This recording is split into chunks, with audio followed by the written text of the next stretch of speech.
더위를 뚫고 오신 우리 성도님들을 주님의 이름으로 축복합니다. 네. 성경의 인물 중에 많은 사람이 좋아하는 인물이 창세기에 나오는 요셉일 것입니다. 요셉의 생애는 디즈니에서 이집트 왕자라는 애니메이션으로 만들어 큰 인기도 끌었잖아요. 요셉은 이집트의 종으로 팔려가서 13년 동안 온갖 고생을 하다가 30세에 이집트의 총리가 되었습니다.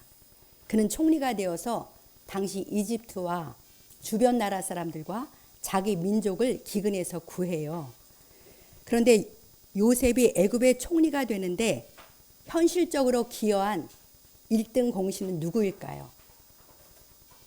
요셉을 미디안 상인에게 팔아먹은 그 형들 아닐까요? 악한 형들이 요셉을 미디안 상인에게 팔지 않았더라면 그는 애굽에 가지 않았을 테니까요. 그가 애굽으로 팔려갔기 때문에 애굽의 총리가 될 수 있었으니 악한 형들의 역할이 분명히 큰 기여를 했습니다. 그런데 훗날 요셉의 삶을 해석해주는 시편 105편 17절은 이렇게 말씀합니다. 우리 시편 105편 17절을 같이 읽어보겠습니다. 그가 하나님께서 한 사람을 앞서 보내셨으며 요셉이 종으로 팔렸도다. 네, 아멘. 그가는 하나님이세요. 하나님이 이스라엘 민족을 기근에서 건지시려고 한 사람을 애굽으로 앞서 보내기로 작정하셨어요. 그런데 그 한 사람이 요셉이었다는 거죠. 그래서 요셉은 종으로 팔려간 거예요. 누가 요셉을 애굽에 팔았다고 증언합니까? 하나님이 파셨습니다. 현실적으로 보면 분명 형들이 요셉을 팔았습니다. 그 악한 형들은 동생을 팔아먹은 악행에 대해서 분명히 책임이 있어요. 그런데 알고 보니 요셉은 하나님의 주권에 의해서 애굽에 팔렸습니다. 하나님께서 요셉을 종으로 팔았습니다. 사랑하는 성도 여러분, 대체 요셉은 누구에 의해서 애굽의 종으로 팔려간 것입니까? 형들입니까? 하나님입니까? 그가 애굽으로 팔려간 것은 100% 형들의 악행에 의해서입니다. 그런데 이 시편 105편 17절에 보면 그는 100% 하나님의 계획에 의해서 애굽에 팔렸어요.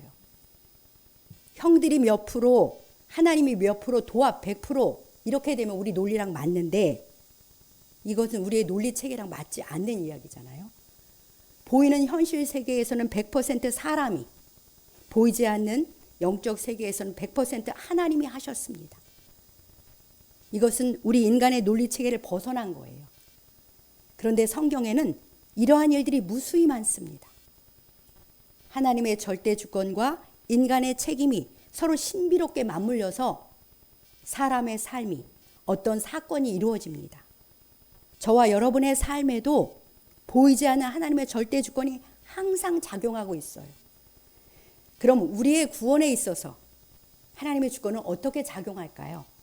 이 시간에는 주는 토기장이 우리는 진흙이라는 제목으로 로마서 9장 말씀을 듣겠습니다. 로마서를 기록한 바울은 유대인이에요. 그는 복음이신 예수 그리스도를 로마서 8장까지 다 전한 후에 자기의 동족인 유대인의 구원에 대해서 마음에 큰 근심과 고통을 느낍니다. 왜냐하면 유대인들은 예수 그리스도를 메시아로 믿지 않잖아요. 그래서 그는 이런 생각이 드는 거예요. 우리 민족은 조상인 아브라함 때부터 하나님께 택함받은 하나님의 백성인데 저렇게 복음을 믿지 않으니 어쩌면 좋은가. 하나님은 우리 민족을 이스라엘이라고 부르시면서 지극히 사랑해 주시고 많은 영광을 주셨는데 이제 우리 이스라엘은 버림받은 것인가. 바울은 이런 고민 가운데에서 구약의 선민인 이스라엘의 구원에 대해서 하나님의 섭리에 대한 말씀을 듣게 됩니다. 그것이 바로 로마서 9장에서 11장까지의 말씀이에요. 하나님은 이 로마서 9장에서 11장을 통해서 이스라엘의 구원 문제, 실제로 이스라엘 민족의 구원 문제뿐만 아니라 이방인의 구원에 대해서도 하나님의 섭리, 하나님의 절대 주권에 대해서 밝히 말씀해 주세요. 특히 오늘의 본문인 로마서 9장은 하나님의 절대 주권에 대해서 놀라운 진리를 전해 주시는데요. 이 말씀은 우리의 이성으로 이해하고 수용하기에 힘들게 느껴지는 부분도 있습니다. 그러나 하나님은 초월자이십니다. 우리의 논리 속에 다 들어오시는 분이 아니에요. 이 사실을 겸허히 인정하면서 우리 주님의 말씀을 믿음으로 받고 깨달아서 큰 은혜를 누리시길 우리 주님의 이름으로 축복합니다. 이제 첫 번째로 우리는 하나님의 절대 주권에 의해서 택하심과 부르심을 받아서 하나님의 자녀가 되었습니다. 자, 본문 11절을 같이 읽어보겠습니다. 그 자식들이 아직 나지도 아니하고 무슨 선이나 악을 행하지 아니한 때에 택하심을 따라 되는 하나님의 뜻이 행위로 말미암지 않고 오직 부르신 이로 말미암아 서게 하려 하사.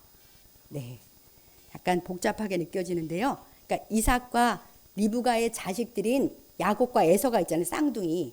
그들이 태어나지도 않았어요. 아직 태어나지도 않았으니까 무슨 선이나 악한 일을 행하지도 않았지요. 그런데 하나님이 미리 엄마 뱃속에 있을 때 동생 야곱을 택하셨습니다. 야곱을 하나님의 백성으로 부르셨어요. 그래서 12, 13절에 보면은 하나님이 야곱을 사랑하고 에서를 미워하셨다. 그렇게 말씀하세요. 야곱을 사랑하셨다는 건 야곱을 선택하시고 에서를 미워했다는 건 에서를 유기했다. 내버려 두셨다는 거예요. 쌍둥이인 두 사람이 엄마 뱃속, 리브가 뱃속에 있을 때 하나님이 큰 자가 어린 자를 섬기리라고 선포하셨습니다. 하나님은 그 절대 주권으로 야곱을 선택하신 거예요. 이것은 주권자이신 하나님의 자유에 속하는 영역입니다. 그렇기 때문에 피조물인 우리가 하나님, 왜 동생 야곱을 사랑하세요? 이렇게 따져 물을 수가 없습니다. 그것은 창조주이시며 절대 주권자이신 하나님의 고유의 권한이에요. 그런데 방금 읽은 11절에서 하나님이 그렇게 하신 이유를 조금 말씀해 주세요. 다 알지는 못하지만 조금 말씀해 주는데요. 이렇게 말씀하시잖아요. 택하심을 따라 되는 하나님의 뜻이 행위로 말미암지 않고 오직 부르시는 이로 말미암아 서게 하려 하사. 이렇게 말씀하세요. 무슨 뜻입니까? 하나님이 그 뜻대로 택하심을 받은 사람만이 구원을 받는다. 구원받는 것은 그 사람의 행위로 말미암지 않는다. 오직 부르신 이로 말미암아 구원받는다는 것을 분명히 나타내시기 위함인 것이죠. 그렇습니다. 하나님께서 그 뜻대로 저와 여러분들을 택해 주셨기 때문에 우리는 구원을 받은 거예요. 우리가 구원받은 것은 우리의 행위와 무관합니다. 오직 우리를 불러주시는 하나님의 은혜로 말미암아 우리는 구원을 받은 거예요. 오직 하나님께서 그 뜻대로 우리를 택하시고 불러주셨기 때문에 우리는 하나님의 자녀가 된 것입니다. 하나님이 우리를 택하시고 부르신 그 하나님의 행위에는, 하나님의 역사에는 우리의 행위, 내 행위는 전혀 작용하지 않은 거예요. 그러니까 우리는 그 뜻대로 역사하시는 하나님의 주권에 의해서 구원을 받은 줄 믿습니다. 하나님이 야곱을 사랑하신 것처럼 저와 여러분들을 사랑하셔서 양자로 선택해 주신 거예요. 우리가 양자 됐잖아요. 하나님은 그분의 주권적 선택으로 우리를 자녀로 삼아 주신 것입니다. 이 사실을 에베소서 1장 4절 5절은 이렇게 말씀하십니다. 우리 에베소서 1장 4절 5절 뜻을 생각하면서 같이 읽어보겠습니다. 곧 창세전에 그리스도 안에서 우리를 택하사 우리로 사랑 안에서 그 앞에 거룩하고 흠이 없게 하시려고 그 기쁘신 뜻대로 우리를 예정하사 예수 그리스도로 말미암아 자기의 아들들이 되게 하셨으니. 아멘. 참 놀라운 말씀입니다. 하나님께서 창세전에 그리스도 안에서 우리를 택해 주신 거예요. 창세전에요. 그 기쁘신 뜻대로 우리를 예정하셔서 예수 그리스도로 말미암아 자기의 아들들이 되게 하셨습니다. 우리가 구원받아 하나님의 아들이 된 것은 오직 하나님의 기쁘신 뜻대로 우리를 택해 주시고 불러주신 하나님의 은혜입니다. 우리의 행위와 무관하게 오직 주권적 은혜로, 하나님의 주권적 은혜로 우리를 자녀 삼아 주신 우리 주님의 무조건적인 사랑에 깊은 감사와 찬양을 올려드립시다. 거저받은 구원의 은혜로 말미암아 기뻐 찬양하며 주님께 영광 돌리며 살아가시길 우리 주님의 이름으로 축복합니다.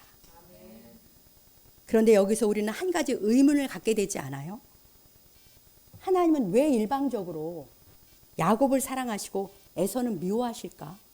미워하신다는 건 그러니까 진짜 미워하는 게 아니고 내버려 뒀다라는 뜻이에요.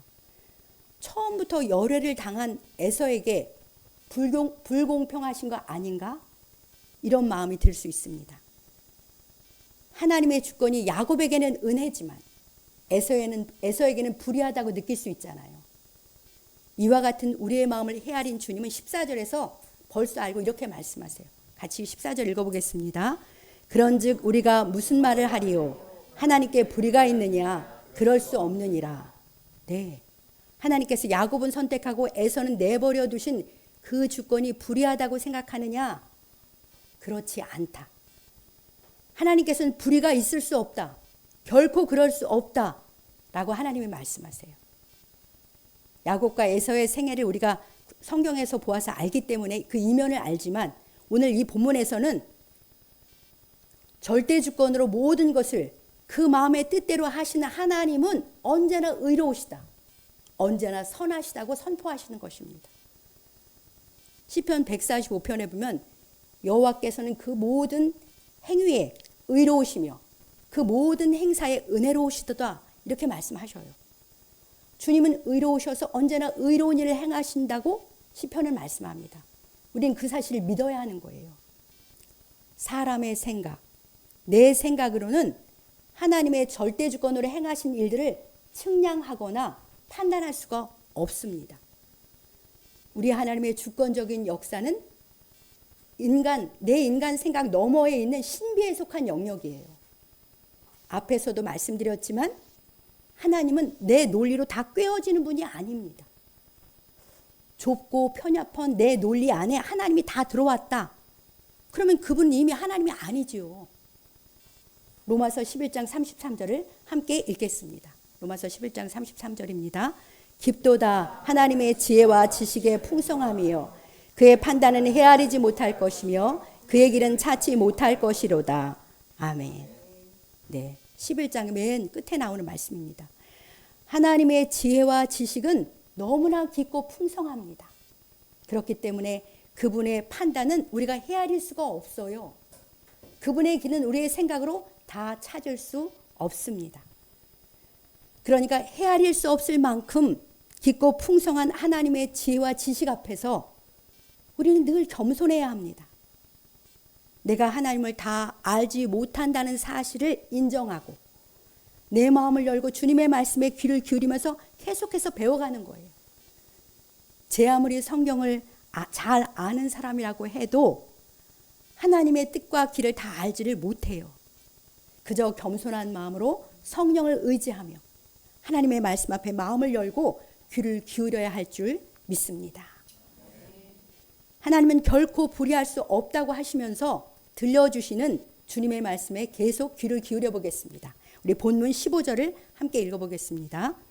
모세에게 이르시되 내가 긍휼히 여길 자를 긍휼히 여기고 불쌍히 여길 자를 불쌍히 여기리라 하셨으니. 네, 출애굽기에서 모세가 하나님께 주님의 영광을 내게 보여주십시오 그렇게 간청을 하셨을 때 이 말씀을 하신 거예요. 나는 여호와 스스로 있는 자인데 나는 긍휼히 여길 자를 긍휼히 여기고 불쌍히 여길 사람을 불쌍히 여긴다. 이렇게 같은 말씀을 2번 반복하신 거예요. 긍휼히 여기는 거나 불쌍히 여기는 같은 거잖아요. 그러니까 스스로 계신 하나님께서는 그분의 주권으로 긍휼을 베푸시는 거예요. 어떤 사람에게 긍휼을 베푸셔요? 긍휼을 베풀 자에게 긍휼을 베푸셔요. 불쌍히 여길 자에게 불쌍히 여기십니다. 거기에 결코 불의가 있을 수 없어요. 하나님은 오직 긍휼로 택하신 사람을 구원해 주시는 거예요.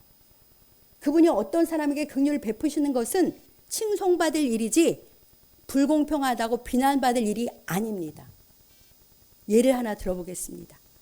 어떤 큰 부자가 수해를 입어서 먹고 살기 어려운 사람들의 소식을 들었어요. 그래서 그들의 딱한 사정을 듣고 이 부자의 마음에 너무나 긍휼의 마음, 불쌍히 여기는 마음이 일었습니다. 그래서 내가 그 먹고 살기 어려운 사람들에게 내가 가진 돈으로 50명만 선정해서 그 사람들에게 내 돈을 나눠줘야 되겠다. 먹고 살게 도와줘야 되겠다. 순전하게 긍휼로 그렇게 마음을 결정을 한 거예요. 근데 수혜를 당한 사람은 굉장히 많아요. 50명이 아니에요.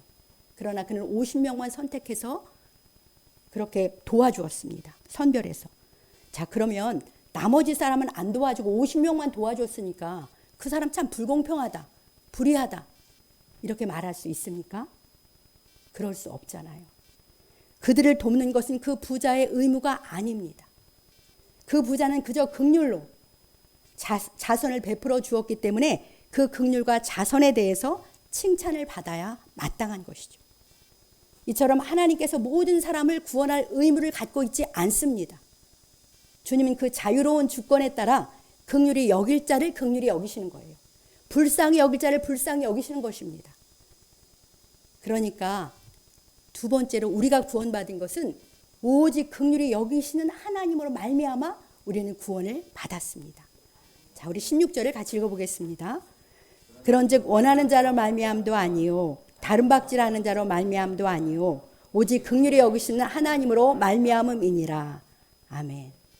네, 원하는 자로 말미암지 않는다는 것은 구원은 사람의 소원으로 되는 게 아니라는 거예요.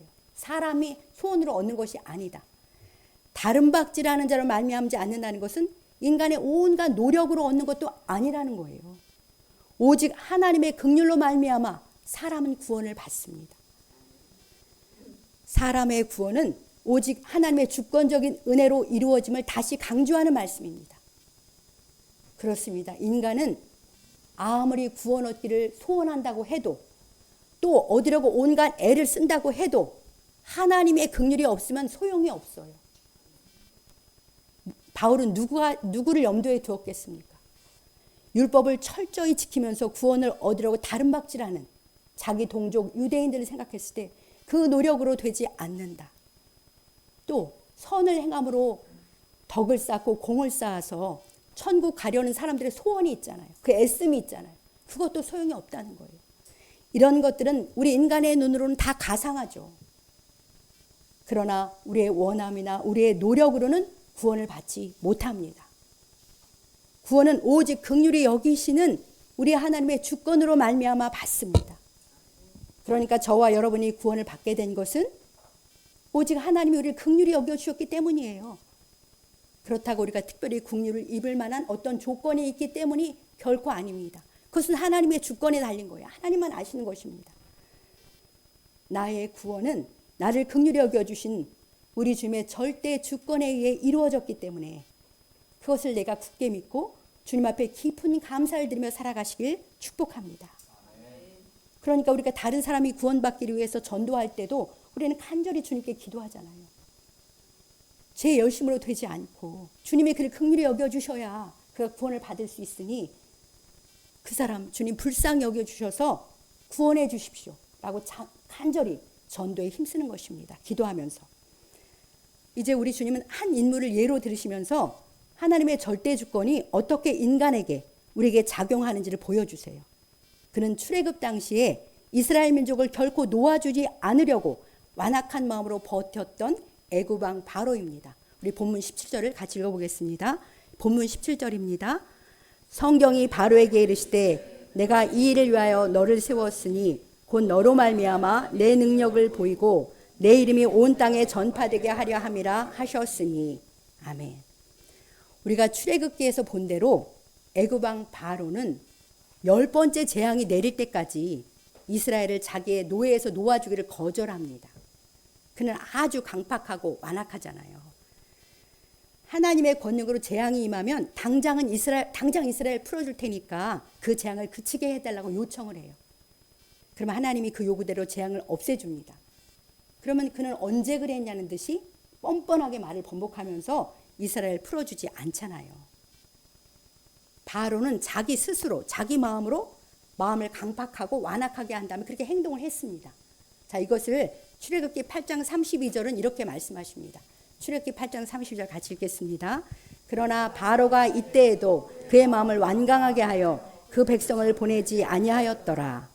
네, 분명 바로가 스스로 자기 마음을 완강하게 해서 이스라엘 백성을 보내지 않았습니다.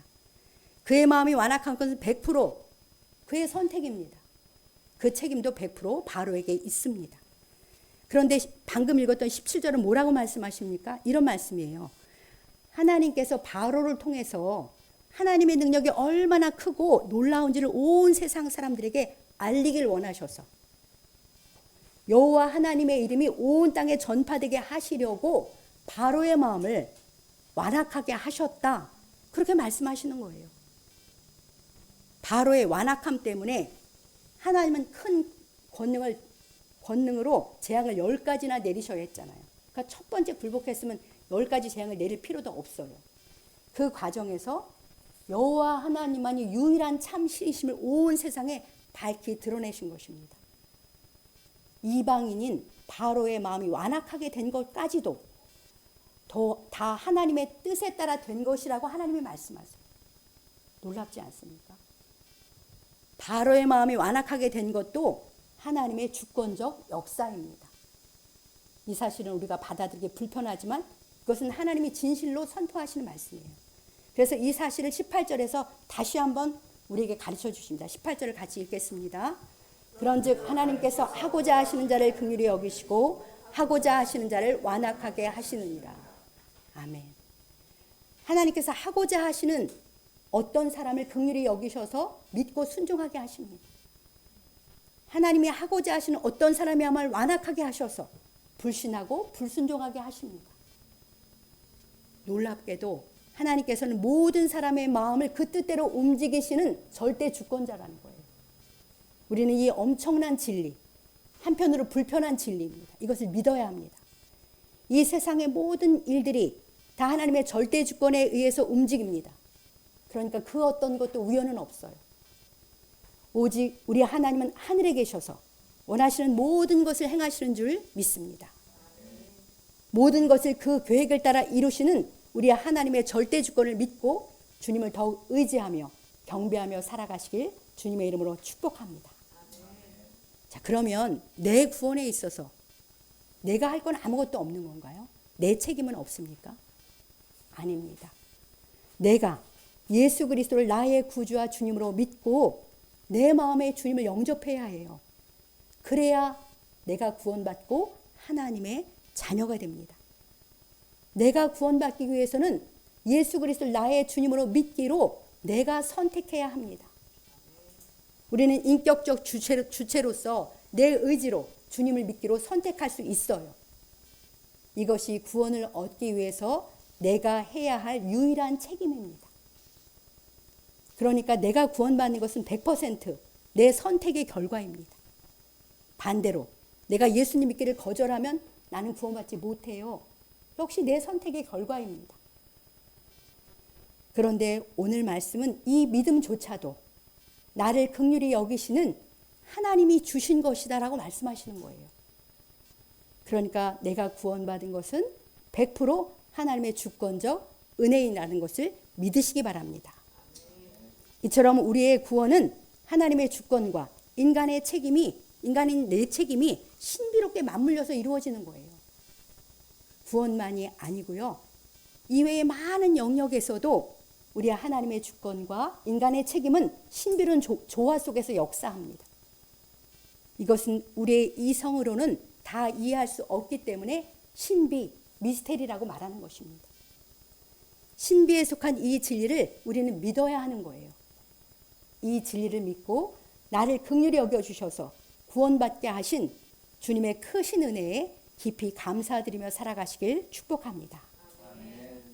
그리고 받은 구원의 은혜가 헛되지 않도록 늘 부드러운 마음으로, 완악한 마음이 아니라 부드러운 마음으로 하나님의 말씀을 받고 힘써 순종하며 살아가실 우리 주님의 이름으로 축복합니다. 그런데 여기서 우리는 또 한 가지 의문이 듭니다. 마음이 완악하여 거스리는 사람도 하나님께서 그렇게 하셨다면 그들에게 형벌을 내릴 수가 있을까요? 어차피 그는 완악한 자로 지음을 받았으니 죄를 짓고 하나님을 거스리며 사는 거 아닌가요? 이런 항변을 할 수도 있습니다. 하나님은 이런 우리의 생각도 앞서서 아시고 19절에서 말씀하십니다. 19절을 제가 읽어보겠습니다. 혹 네가 내게 말하기를 그러면 하나님이 어찌하여 허물하시느냐? 그러니까 어찌하여 형벌을 주시냐는 거예요. 누가 그 뜻을 대적하리요? 하리니. 하나님의 절대 주권에 대한 우리의 항변도 하나님은 이미 아시고 이런 답을 주신 거예요. 이런 답을 주세요. 20절, 21절 이렇게 답입니다. 같이 뜻을 생각하면서 읽어보겠습니다. 이 사람아, 네가 누구이기에 감히 하나님께 반문하느냐? 지음을 받은 물건이 지은 자에게 어찌 나를 이같이 만들었느냐 말하겠느냐? 토기장이가 진흙 한 덩이로 하나는 귀히 쓸 그릇을 하나는 천히 쓸 그릇을 만들 권한이 없느냐? 아멘. 네, 토기장인 하나님 앞에 진흙에 불과한 우리가 내 논리로 심지어 하나님께 항변하니 주님은 그 권위로 우리를 책망하십니다. 이 사람아, 내가 누군데 감히 창조주 하나님께 따지느냐? 지음을 받은 피조물에 불과한 내가 하나님 어찌하여 나를 이렇게 만드셨습니까? 라고 말할 수 있느냐면서 우리를 책망하세요. 그러면서 토기장이가 진흙 한 덩이를 가지고 자기 마음대로 하나는 귀하게 쓸 그릇을 하나는 천하게 쓸 그릇을 만드는 권한이 있지 않느냐 이렇게 도전하세요. 그렇죠? 토기장이가 가진 진흙으로 어떤 그릇을 만드느냐는 그 토기장의 권한 맞잖아요. 진흙이 나를 왜 이렇게 천하게 쓰는 그릇으로 만들었습니까? 이렇게 항변할 수 없습니다. 우리는 창조주이시며 절대 주권자이신 하나님께서는 우리의 하나님께서는 한계투성이인 우리의 논리로 끝없이 판단받고 따지실 만한 그런 분이 아니신 거예요. 그런 우리를 질타하시는 거죠. 나는 토기장이고 너는 내 손에 들린 진흙에 불과하다는 사실을 기억해라. 내가 아무리 설명해 줘도 내가 다 이해할 수 없는 진리도 아주 많단다. 그렇잖아. 다 설명해 줘도 못 알아듣는 게 많을 수밖에 없잖아요. 그것이 너의 지혜의 한계이고 너의 위치의 한계임을 잊지 말아라. 너는 내 자리에서 토기장인 나의 절대주권과 나의 지혜의 완전함과 나의 의로움과 선함을 신뢰하고 순복하라고 말씀하십니다. 사랑하는 성도 여러분, 우리 주님은 토기장이시고 우리는 그분의 손에 들려있는 진흙에 불과합니다. 지금 당장이라도 주님께서 나를 던지시면 우리는 깨지고 부서지는 지극히 작고 연약한 그릇이에요. 절대 주권자이신 하나님 앞에 내가 이런 작은 존재임을 늘 인식하고 주님의 진리의 말씀을 겸손하고 순전하게 그렇게 믿으시길 축복합니다. 너무나 감사하게도 주님은 저와 여러분들을 극진히 사랑하셔서 그분의 절대 주권으로 우리를 구원해 주셨어요. 자녀 삼아 주셨어요. 구원받은 우리는 진노의 그릇이 아니고 영광받을 긍휼의 그릇으로 우리를 그렇게 빚어주셨습니다. 토기장이신 주님께서 그 주권으로 우리를 영광받기로 예비하신 긍휼의 그릇으로 빚어주신 줄 믿으시기 바랍니다. 23, 24절을 길어서 읽지는 않는데요. 그 말씀대로 바로의 왕처럼 마음이 완악해서 진노의 그릇으로 빚어진 사람도 있어요. 그러나 예수 그리스도를 믿어 구원받은 우리들은 하나님께서 영광받기로 예비하신 긍휼의 그릇입니다. 이방 죄인에 불과한 우리에게 크신 긍휼로 구원의 은혜를 베풀어 주심으로써 그분의 영광이 얼마나 풍성한지를 우리에게 알게 하시고 우리를 통해서 나타내시는 거예요. 저와 여러분들의 구원은 하나님의 긍휼의 마음에서 시작되어서 그 주권으로 이루어졌습니다. 창세전부터 우리를 그 아들로 택해 주신 우리 주님의 절대 주권은 우리를 천국까지 인도하여 마침내 우리를 영화롭게 하실 줄 믿습니다. 무지하고 완악한 우리들의 마음을 변화시켜 주셔서 주 예수님 믿게 하시고 하나님의 자녀 삼아 주신 우리 주님의 긍휼과 절대 주권에 영원토록 감사하며 찬양하며 살아갑시다. 주님의 영광의 풍성을 아는 자로서 받은 은혜에 감격하며 모든 삶으로 주께 영광 돌리는 영광의 그릇으로 그렇게 더욱 빚어져 가시길 우리 주님의 이름으로 간절히 축복합니다.